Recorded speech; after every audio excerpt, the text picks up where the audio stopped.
Programming शिकण्याआधी मित्रा तुला माहिती आहे का नेमकी प्रोग्रॅमिंग म्हणजे आहेत काय? तर चल मी तुला सांगतो. मित्रा प्रोग्रॅमिंग म्हणजे असं समज की आपण कम्प्युटरकडून काहीतरी काम करून घ्यायचे.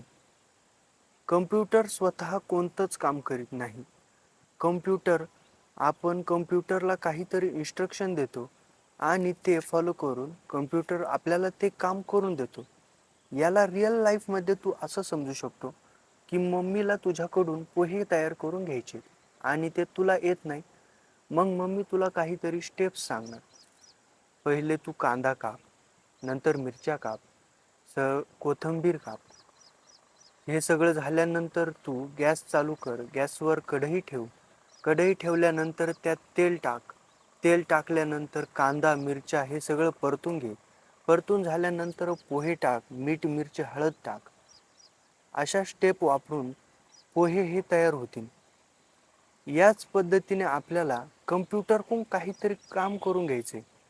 तर ते काम करून घेण्यासाठी कम्प्युटरला आपण काहीतरी इन्स्ट्रक्शन देतो, स्टेप्स देतो.